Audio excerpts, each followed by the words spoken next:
3-0, personal radar is bingo fuel. Recalling to base.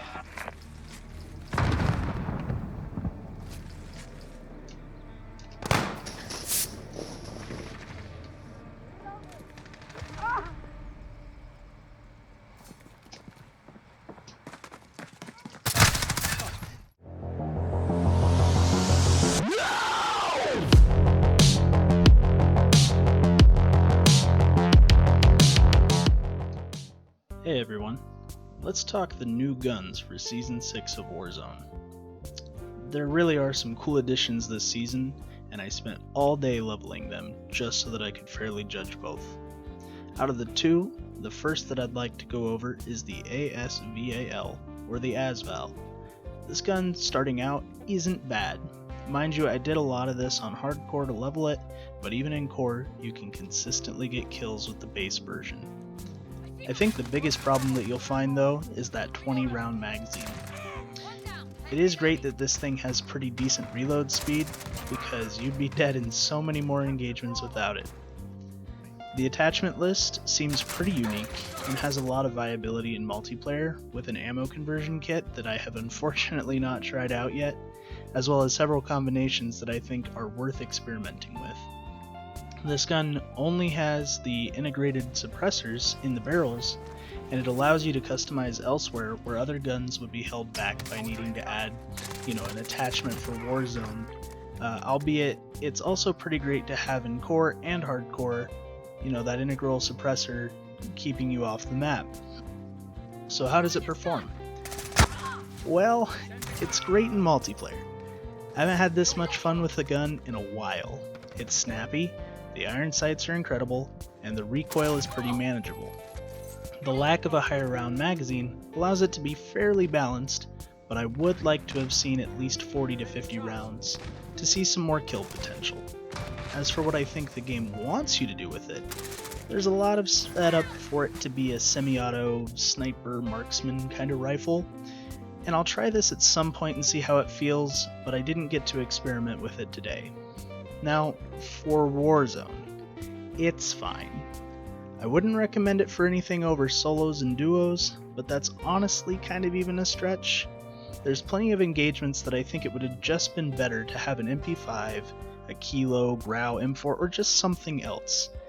It's not terrible, but I can definitely see where other guns would have been better in its stead. So that leads me to the other gun, the SPR-208. This thing is rough starting out. I don't know if it was just me playing, other factors like latency or what, but this thing isn't perfectly center with the iron sights. Maybe it is, but I definitely didn't feel that way when I was using it. The base gun just kinda handles weird, and was a little bit of a challenge. Once you unlock any sight, however, this gun takes off. It felt good in the hands, it hit the targets consistently, and overall was really fun to use. I do want to note that the bolt action is a bit to get used to with this rifle. If you switch weapons prior to fully chambering around and switch back, you'll have to go through that animation all over again. It's not unbearable, and you get used to it after a while, but was something I definitely experienced. I do think that this gun has a lot of potential though. There are a lot of unique attachments, such as the new bolt assemblies and the ammo conversion kits. I think the hard thing with this weapon is finding the balance of attachments though. I definitely want like 6 attachments on it for some more viability in Warzone. In multiplayer, it's fine with just those 5 attachments. Decent ADS, one-shot potential on the upper torso and the head, and if learned properly, something that I could see a lot of play happening for in-game. Warzone, on the other hand, I'm honestly not sure. The little bit that I played with it, I was consistent with my shots, but I think the necessity of some attachments really threw it off. For instance, I really wanted to use the bolt for chambering speed so that I could get a shot off a little bit quicker, or using the focus perk so that every time I'm getting shot at, I'm not flinched. I will say that the 300 Win Mag and the 338 Lapua though feel incredible. I highly recommend trying some sniping with this loadout in Warzone.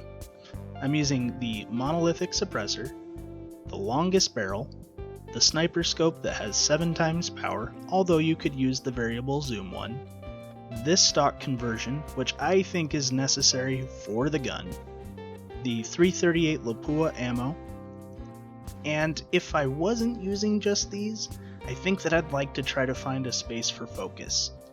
It does have a problem getting flinched pretty bad, but overall I'm pretty content with this loadout.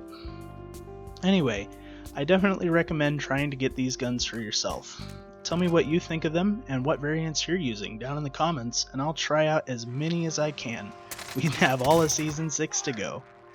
As always, thank you all for watching. Have a great one.